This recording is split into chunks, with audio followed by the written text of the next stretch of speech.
Eu queria convidar você a abrir sua Bíblia na carta do apóstolo Paulo aos Efésios. Carta do apóstolo Paulo aos Efésios. Vamos lá, vamos mergulhar na palavra. Eu sei que você veio aqui, já ouvimos tantas coisas abençoadoras. Coisa boa a gente viver em família, né, queridos?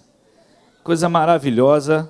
Mesmo que você talvez aí seja uma pessoa que esteja só por alguma circunstância da vida, mas a Bíblia chama a igreja de família, né? Família de Deus, edifício de Deus, nós somos família de Deus, nós somos o corpo de Cristo, e nós queremos louvá-lo e exaltá-lo. Eu quero conversar com os irmãos a partir desse domingo. Eu não sei se eu vou estar pregando os 4 domingos desse mês, é claro que o plano é esse, o projeto é esse, mas como é aniversário da igreja, eu gostaria que outros estivessem ministrando, mas se eu estiver ministrando esses 4 domingos, mas os 4 próximos domingos que eu estiver ministrando, nós vamos conversar sobre a carta do apóstolo Paulo aos Efésios. Existem 4 coisas que eu quero tratar com os irmãos, 4 aspectos importantes para a vida de uma igreja local, para que nós possamos pensar, refletir, não só para a vida da igreja, mas para a sua vida, você que está aí online, talvez com a gente hoje pela primeira vez, ou de outras vezes, e você que está aqui conosco hoje pela primeira vez, eu creio que ao olhar para a palavra, nós vamos crescer muito, muito. Eu ouvi um pastor falar essa semana, fui para uma reunião de pastores, éramos mais de 100 pastores, chamado Movimento de Unidade São Gonçalo, mais de 100 pastores reunidos ali essa semana, e eu faço parte desse movimento de pastores, e foi uma bênção, e o pastor falou algo interessante, nós estamos precisando não somente de um avivamento, nós estamos precisando de um reabibliamento, né? Um reabibliamento. A Igreja Renovar tem uma preocupação muito grande em todos esses anos, que é o ensino da palavra de Deus. Sem ensino da palavra de Deus, somos como crianças levados por quaisquer ventos de doutrinas. E nós precisamos buscar no Senhor, e buscar no Senhor está ligado, intimamente ligado, totalmente ligado à sua palavra. Nós temos a Escola Bíblica Renovar aqui todo domingo às 9h da manhã, temos discipulado pessoal, temos discipulado coletivo, temos células que funcionam, temos escolas como essa escola aqui do Ministério de Ensino, a Escola de Treinamento Ministerial, que é a primeira escola que você deve fazer aqui na igreja. A Escola Bíblica Renovar é aberta a todos. E a Escola de Treinamento Ministerial também é muito importante para você. Quando abrir uma turma, faça parte dessa escola, para que você conheça como que nós tratamos aqui a questão dos dons, dos talentos dentro da igreja local. E a partir dali vem a escola de servos, escola de profetas, escola de mestres, escola de pastores, escola de evangelistas e missões. São escolas importantes para nós, além dos congressos, dos seminários, das celebrações de domingo à noite, das redes, em todos os momentos é a palavra de Deus que é ensinada. Então nós temos um foco muito grande nessa área. E existem outras etapas também, como a FATEF, que temos uma parceria muito grande, que é a Faculdade de Teologia e Filosofia, que você também pode estudar, você pode mergulhar mais ainda num aprimoramento na questão teológica. Mas, com certeza, é uma preocupação que nós temos. Então, nós precisamos um avivamento, sim, mas o avivamento precisa começar num reabibliamento. A gente precisa buscar na palavra de Deus. E a carta aos Efésios, queridos, é uma carta muito interessante. Paulo, quando escreveu essa carta, o autor é Paulo, né? Grande apóstolo Paulo, que nós chamamos como apóstolo do Senhor Jesus, ele estava preso. Como que ele estava? Então, Paulo estava preso. Essa carta a gente já conversou aqui algumas vezes, já ministramos algumas vezes sobre essa carta. E quando você olha a carta do apóstolo Paulo aos Efésios, é importante você ter pelo menos uma ideia bem básica, qual era o contexto histórico e cultural daquela cidade, a cidade de Éfeso. Era uma cidade extremamente importante para o Império Romano. Existiam pelo menos 5 cidades que eram muito importantes para o Império Romano. Uma dessas cidades era a cidade de Éfeso, era uma cidade portuária, ou seja, por ser uma cidade portuária, o comércio era muito forte. Então, era uma cidade que movimentava muita gente, de muitas culturas, muito comércio. E é interessante que aquela cidade, diante dessas circunstâncias, era uma cidade também extremamente idólatra. Mas extremamente idólatra. Para quem é estudante da palavra de Deus, você já conhece isso, sabe dessas informações, mas se você não sabe, é importante você saber. Era uma cidade extremamente idólatra. Ali havia um templo chamado Templo de Artemis, ou Diana, né? Lembra do texto, que você vai ler esse texto mais à frente? Grande é Diana dos Efésios, quando foi citado, era justamente quando Paulo estava em Éfeso. E nós tivemos a oportunidade de conhecer, né, fisicamente ali a cidade, né, onde era a cidade de Éfeso, e toda o que se faz de estudos ali de arqueologia. Eu estive ali juntamente com minha esposa, Eliana, estive com o apóstolo Walter, a apóstola Verônica, pastor Rodrigo, pastor Lúcio. Nós estivemos juntos ali numa viagem que fizemos às 7 igrejas da Ásia, do Apocalipse, nas 7 igrejas, e ali nós conhecemos a cidade de Éfeso. E essa cidade tem uma marca realmente de idolatria muito forte.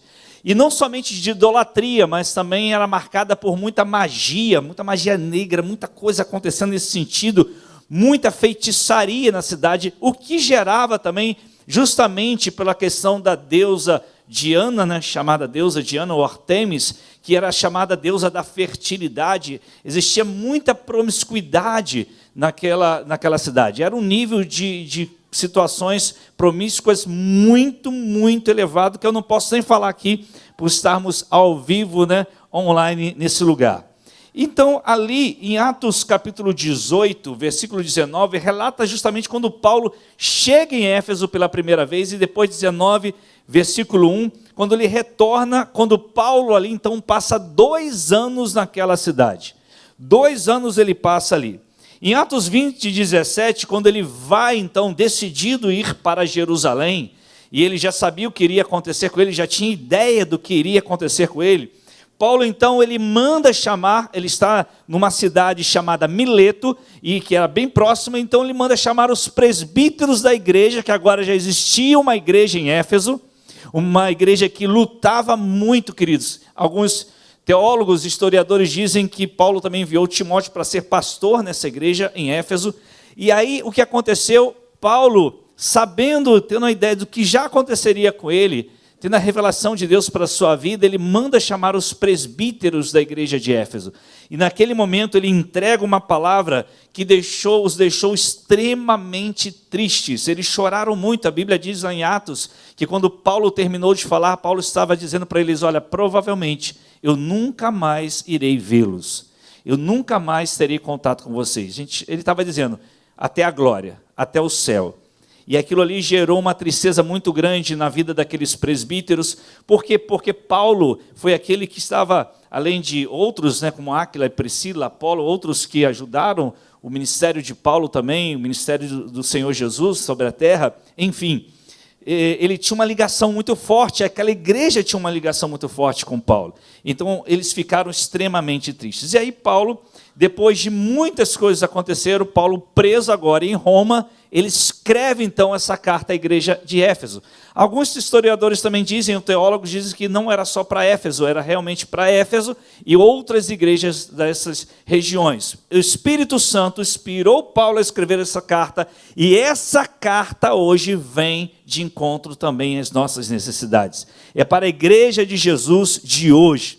Então, dentre as milhares de lições, sabe, queridos, e princípios que nós podemos tirar da carta de Paulo aos Efésios, nós vamos tirar apenas 4, nós vamos pontuar apenas 4 coisas, mas hoje eu só vou pontuar apenas uma coisa, e no decorrer do mês de setembro, se Deus permitir, é claro, nós vamos decorrer os outros 3 pontos. A primeira coisa que eu quero retratar com os irmãos, ou conversar, não retratar, mas trazer aos irmãos, perdão, são nos capítulos, essas coisas estão no capítulos 1 e 2. Eu não vou ler o capítulo todo de Efésios, mas eu quero ler apenas o início da carta de Paulo aos Efésios. Se der para a gente ler tudo, amém.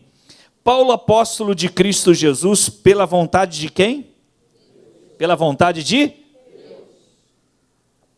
E ele vai dizer o seguinte: aos santos e fiéis em Cristo Jesus que estão em Éfeso, a vocês graça e paz da parte de Deus, nosso Pai, e do Senhor Jesus Cristo.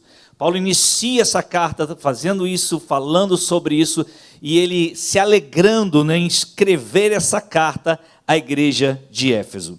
Sabe, queridos, quando nós olhamos, e depois eu gostaria muito que você chegasse em casa e desse uma lida nos capítulos 1 e 2 da carta de Paulo aos Efésios.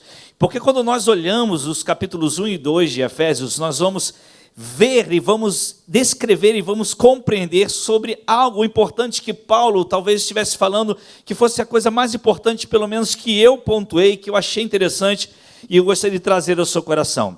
Paulo, o Espírito Santo de Deus leva Paulo a escrever justamente sobre a nossa identidade, sobre a nossa nova identidade. Se eu fosse perguntar a você hoje, quem você era antes de Cristo Jesus? Quem você era antes de Cristo Jesus? Se eu fosse te dar o microfone, qual palavra você usaria nesse momento? Para pensar. Porque o apóstolo Paulo, ele vai retratar aqui, inspirado pelo Espírito Santo, é claro, é Deus falando através de Paulo. Ele vai citar algumas expressões, ele vai declarar algumas coisas, nos mostrando quem nós éramos e quem nós somos em Cristo. E eu quero retratar hoje para você, ou relatar hoje para você, primeiro, eu até comecei a escrever quem somos, mas eu gostaria de trazer para você primeiro quem éramos, ok? Então, se você olhar os dois capítulos de Efésios, olha só o que está escrito. Quem éramos? Quem éramos? Bom, no versículo 1 do capítulo 2, a Bíblia está nos dizendo que nós éramos os que estavam mortos em suas transgressões e pecados, no versículo 1. No versículo 2 vai dizer que nós éramos aqueles que seguíamos a presente ordem deste mundo e o príncipe do poder do ar, o espírito que agora está atuando nos que vivem na desobediência.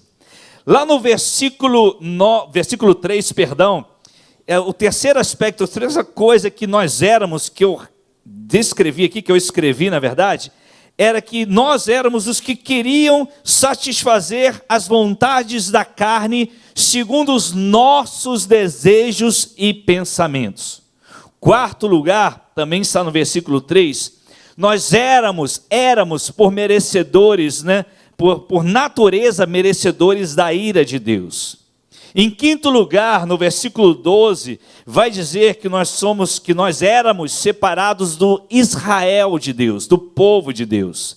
No versículo 12 também, o sexto ponto, vai dizer que nós éramos separados das alianças da promessa.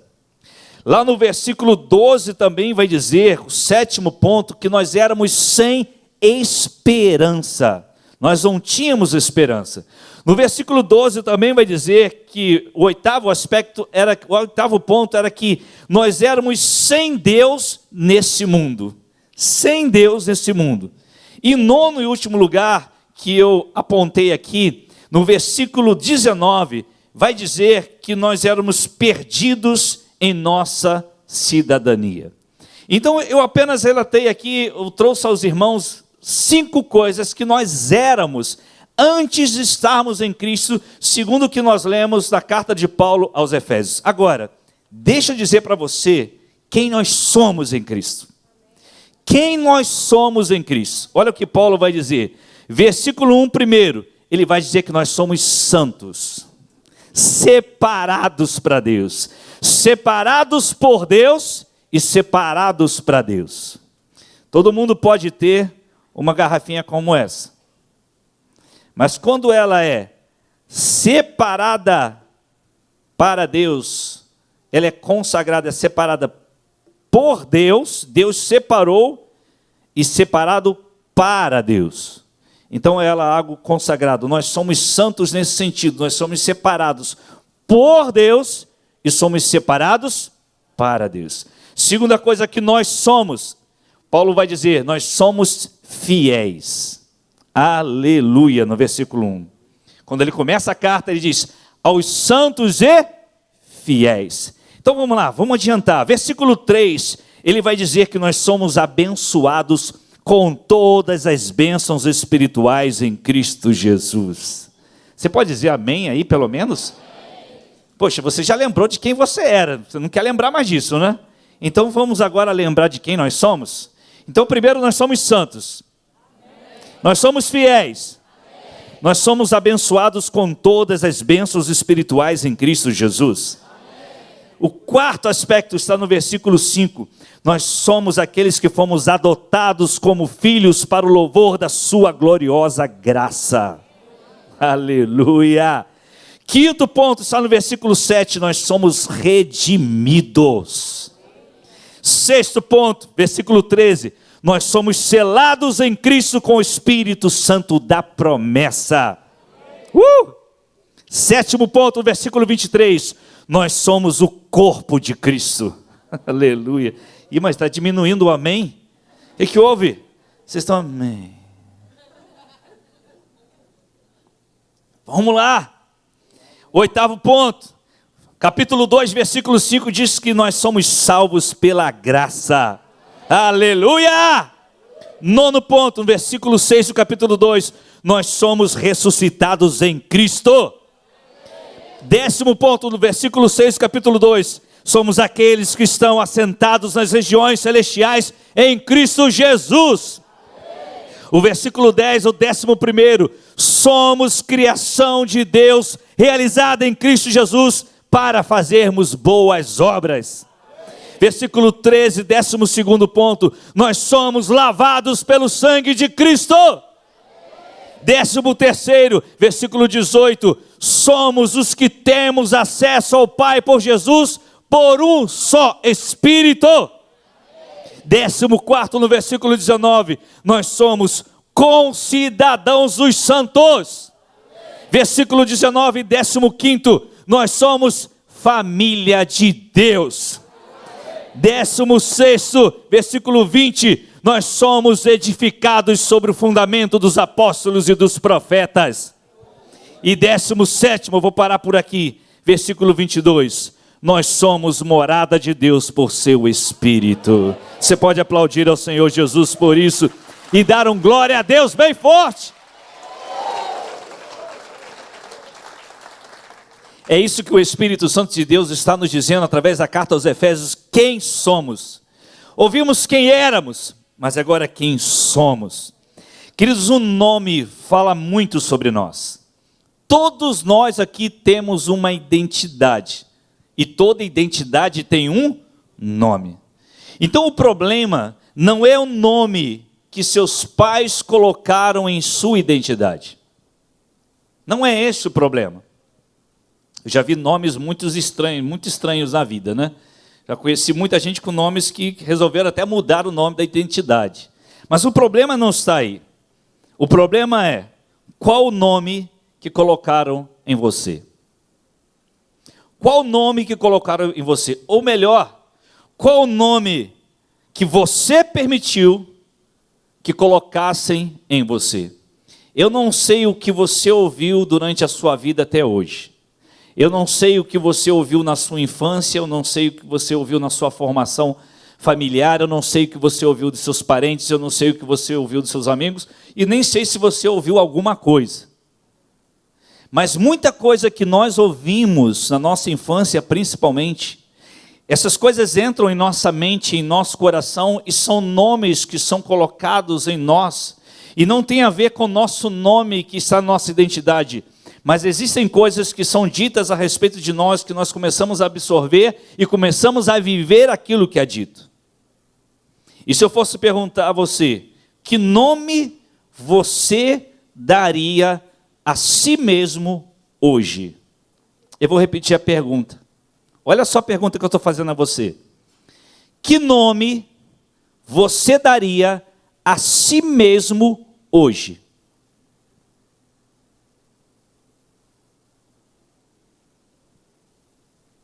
E eu não estou falando do nome da identidade, nem para você escolher o nome mais bonito que você acha que é o seu nome. Eu estou perguntando sobre o nome que está dentro de você. Porque tem gente hoje que colocou o nome de derrotado. Tem gente hoje que colocou o nome de frustrado. Tem gente hoje que colocou o nome de medroso, oprimido. Tem gente hoje que colocou o nome de desanimado. Tem gente hoje que colocou o seguinte nome: eu sou um sem futuro. Eu não tenho futuro. Tem gente hoje que colocou o nome de angustiado. Deixa eu lhe dizer algo importante. Isto ou essas coisas são sentimentos que ao longo da vida todos nós estamos sujeitos a ter. E eu e você sabemos disso. O problema não é esse, o problema é quando esses nomes começam a nos governar e tomar conta da nossa vida a ponto de que esses nomes começam a dominar a sua vida, a minha vida, e nós esquecemos de quem nós somos em Cristo Jesus. Por isso Paulo, quando escreve aos Efésios, inspirado pelo Espírito Santo, ele faz questão de lembrar sim, lá no capítulo 2, quem aquele povo era. Mas ele faz questão de muito mais do que ele falou quem era, ele fez questão de dizer quem nós somos hoje em Cristo Jesus. Eu sei que talvez hoje você daria algum nome desse para você, pela circunstância que você está vivendo. Você está enfrentando, mas você sabe que você não é esse nome. Mas alguns aqui ou alguns ali online podem estar vivendo isso na sua vida e estabeleceram isso para si. Aí eu quero te fazer uma pergunta. Você quer mudar isso hoje? Você quer mudar isso agora? É isso que você deseja fazer? É isso que você quer fazer? Então eu vou te dar algumas verdades eternas para que isso aconteça na sua vida. E eu quero ler com você alguns textos bíblicos que vocês aqui já conhecem, muitos já conhecem, talvez não seja algo que você esteja vivendo intensamente. Olha só o que diz, e eu vou pedir agora aos irmãos para me ajudar. João, capítulo 1, Evangelho de João, capítulo 1, versículo 12. Olha o que está escrito nesse texto. Vamos ler alguns textos da palavra. Eu quero que a Bíblia seja real para você agora. Não adianta eu ficar falando. A palavra de Deus é viva e eficaz. Olha só o que diz a palavra de Deus em João 1,12. Você quer mudar esse quadro hoje? Você quer mudar esse quadro hoje, você que está aí online? Você quer mudar isso? Contudo, aos que o receberam. Receberam quem? Jesus. Isso é uma verdade universal, isso é uma verdade eterna, queridos. Nós vamos repetir isso até Jesus voltar, porque depois de Jesus voltar a gente precisa mais falar isso. Mas até Jesus voltar, nós vamos continuar dizendo, contudo, aos que o receberam, aos que creram em seu nome, deu-lhes o direito ou o poder de se tornarem, de serem chamados filhos de Deus. Você quer mudar de nome hoje na sua vida? Então ele está dizendo, se você receber a Jesus, se você crer em seu nome, você vai receber o direito, o poder de mudar seu nome. Você será chamado filho de Deus, filha de Deus. Olha só o que está escrito em Romanos capítulo 10, versículos 9 a 11. Vamos lá, vamos deixar a Bíblia falar com a gente. Textos que nós conhecemos tanto. Se você confessar com a sua boca, confessar é falar, dizer, expressar, você tem que falar que Jesus é Senhor da sua vida.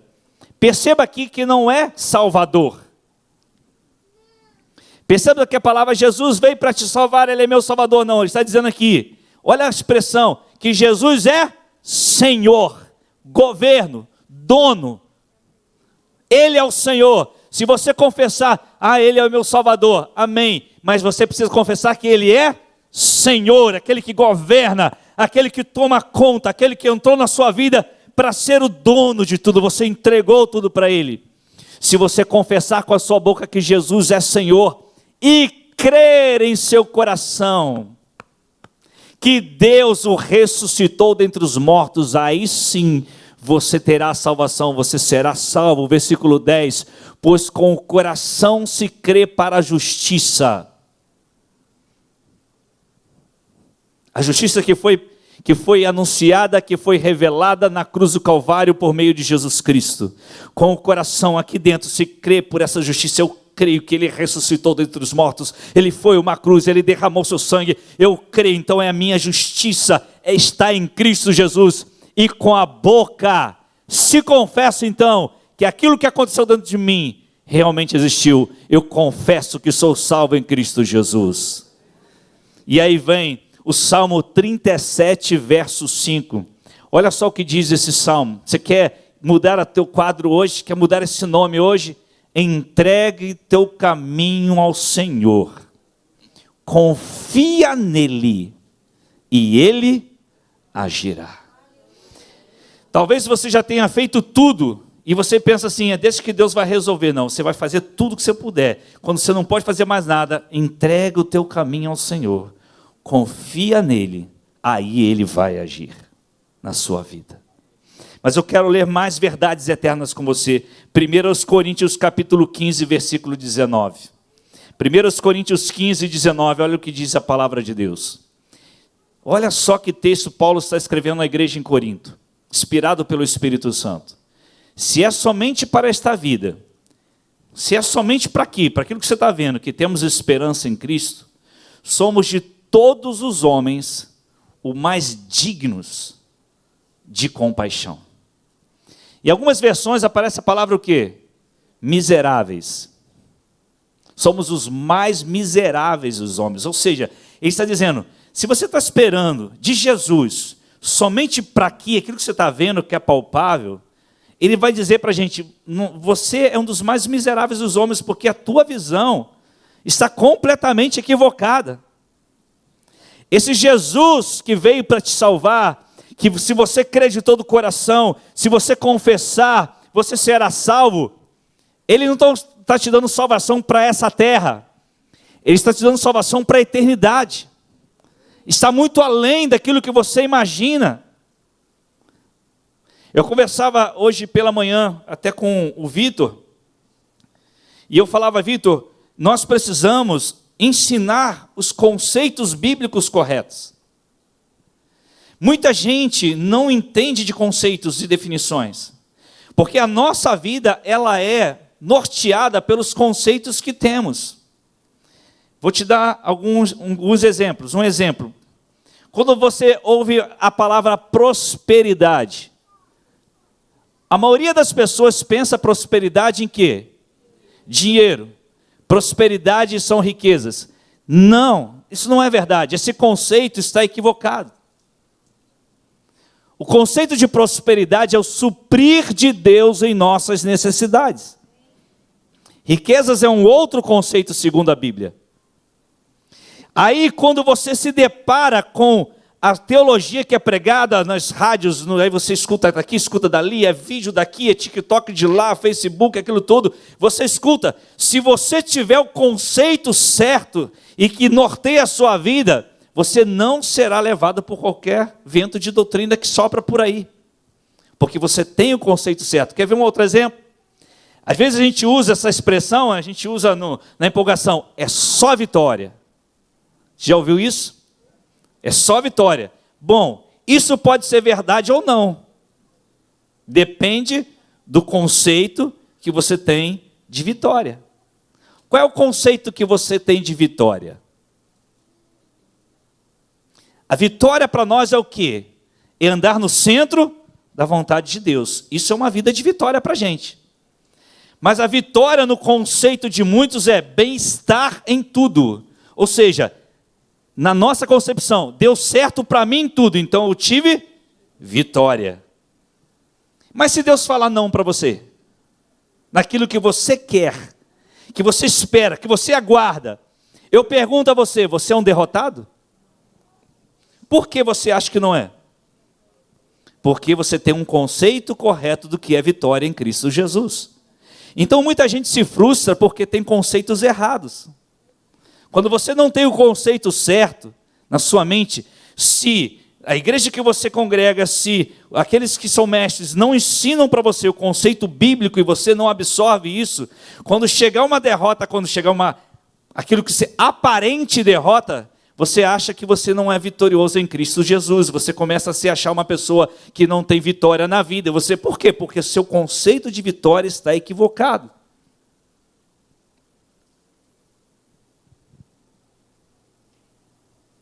Esses dias eu vi um vídeo interessante, vocês devem ter assistido, foi engraçado, ao mesmo tempo gerou uma polêmica. E um pastor está orando lá no monte e de repente parece uma onça. Vocês viram esse vídeo? Todo mundo viu, né? Parece uma onça. Aí é a hora de você clamar Jesus, fazer de tudo, né? E ele parou, Em nome de Jesus, está amarrado, sai onça, aquela coisa toda. A onça mesmo, cercou ele e foi embora. O que eu acho mais engraçado em vídeo são os comentários, irmãos. No vídeo para mim não é engraçado, o engraçado são os comentários.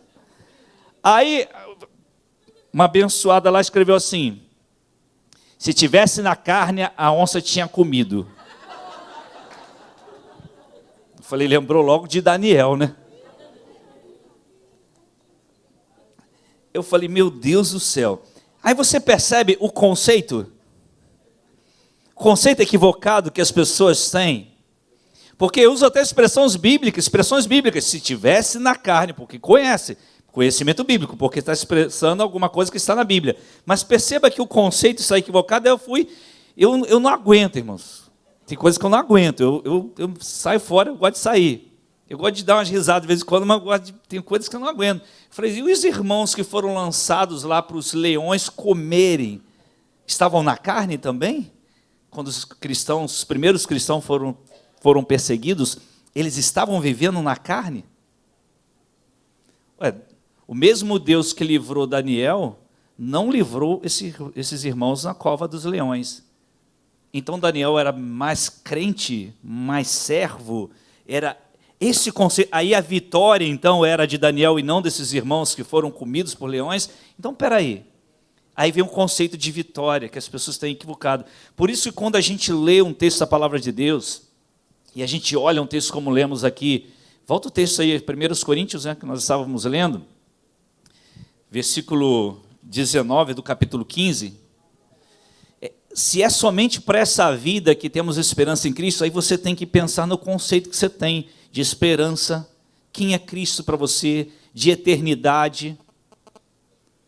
Porque se você pensa só para essa vida, seus conceitos estão equivocados. Você está entendendo isso, querido? E se você não tiver o conceito correto, você é levado por qualquer sopro que tem. Aí a gente falou hoje pela manhã, o pastor Marcos já falou, os jovens vão para as universidades, porque a grande batalha para o jovem, eu digo para você, é dentro de uma universidade. Já passei por universidade, eu sei o que é isso. É uma grande batalha em todos os sentidos. Se você não tiver os conceitos firmados na fé em Cristo Jesus, segundo a palavra, você não irá resistir. Isso é fato. A maioria não resiste. Por quê? Porque estão na simplicidade do Evangelho, sem ter conceitos corretos. Então, quando a gente olha para isso, nós estamos falando aqui que Paulo, inspirado pelo Espírito Santo, está escrevendo a igreja de Éfeso e está fazendo nos lembrarmos que nós temos uma identidade em Cristo. Nós éramos algo, agora somos uma nova criatura em Cristo. Agora, se nós olhamos para essa vida e estamos esperando só para ela, nós já somos os mais miseráveis dos homens. Deixa eu ler mais um texto para a gente terminar. Filipenses capítulo 2, de 5 a 11.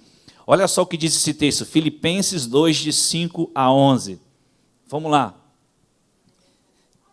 Seja a atitude de vocês a mesma de Cristo Jesus, que embora sendo Deus, não considerou que o ser igual a Deus era algo a que devia apegar-se, mas esvaziou-se a si mesmo, vindo a ser servo, tornando-se semelhante aos homens. E sendo encontrado em forma humana, humilhou-se a si mesmo e foi obediente até a morte e morte de cruz. Por isso Deus o exaltou à mais alta posição. Aleluia. E lhe deu o quê? O nome, que está acima de todo nome. Deus lhe deu o nome que está acima de todo nome, para que ao nome de Jesus se dobre todo o joelho nos céus, na terra e debaixo da terra, e toda a língua diante deste nome irá confessar que Jesus Cristo é o Senhor, para a glória de Deus Pai. Na sua identidade em Cristo está escrito lá, Jesus Cristo. Você é salvo para Jesus Cristo. E esse nome está acima de todo nome. Quando o nome, não é simplesmente falar Jesus, é quando você usa esse nome com autoridade.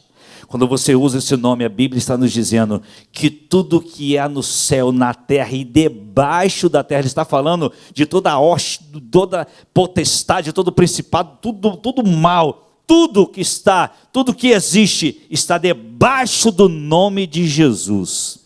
Não tem autoridade, não tem governo, não tem presidente, não tem rei, não tem nada, não tem demônio, não tem nada. Toda autoridade está no nome de Jesus, aleluia. E na nossa identidade tem a marca do sangue de Cristo. Não está a sua digital, querido. A digital que está lá é de Jesus, que é marcada não por aquela tinta, não, é a tinta do sangue. É o sangue. Você tem o DNA de Jesus agora na sua vida, se você é salvo por isso. Você pode dar um aplauso a Jesus por isso. Aleluia! Aleluia! 2 Coríntios 5,17. É simples para a gente encerrar esse bate-papo nosso aqui, essa conversa. Olha só. 2 Coríntios 5,17. Portanto, para completar, se alguém está ou permanece em Cristo, é nova criatura ou nova criação. As coisas antigas, o que éramos, já passaram. Eis que surgiram coisas novas, ou seja, agora é quem somos, aleluia. A escolha é sua, a escolha é basicamente sua. Está aí a palavra de Deus. Como eu sempre digo, a palavra de Deus, o evangelho, ele é simples, mas ele é extremamente profundo. Ele é extremamente profundo. Quando você ler a carta aos Efésios agora, verá a inspiração do apóstolo Paulo pelo Espírito de Deus, e ele vai revelar a você quem você é em Cristo. Ele vai fazer você lembrar quem você era. E é interessante, eu até lembrei de um detalhe agora, que quando Jesus escreve, lá aquelas cartas às igrejas da Ásia, a primeira igreja qual era? Qual era a primeira igreja que recebeu a carta? A igreja de Éfeso. E aí vai dizer que eles perderam o primeiro amor, deixaram de lado o primeiro amor. E aí ele fala assim, relembra das coisas anteriores, relembra quem vocês eram. E é interessante que a carta do apóstolo Paulo à igreja, ele faz questão de dizer quem vocês eram, mas agora ele faz questão também de ressaltar primeiro quem vocês são. Vocês têm uma identidade, queridos, nós temos uma identidade que tem a marca de Jesus. Essa nova identidade veio de Jesus, está em Jesus, que é o nome que está sobre todo nome. Você e eu somos novas criaturas. Então, quando nós oramos na autoridade do nome de Jesus, selados pelo sangue de Cristo, selados pelo Espírito da promessa, lavados por esse sangue poderoso, todo joelho tem que se dobrar, toda língua tem que confessar. Não existe principado, potestade, todos eles têm que se dobrar. E eu digo para você, se você é lavado pelo sangue do Cordeiro, não tenha medo, porque o Senhor é contigo, varão. O Senhor é contigo. O Senhor é contigo. E os textos que nós lemos apontam que a escolha é nossa. A todos quantos o receberam. Aos que creram, a escolha é sua. De hoje, você mudar os nomes que talvez estejam norteando a sua vida. Que nome você daria a você hoje? A si mesmo hoje. Tem um nome que Jesus quer te dar. Filho de Deus. Filha de Deus. Corpo de Cristo. Santo e fiel, abençoado com toda sorte de bênçãos nas regiões celestiais, lavado pelo sangue do Cordeiro. Esse é você, depois que Cristo governar a sua vida. A escolha é sua.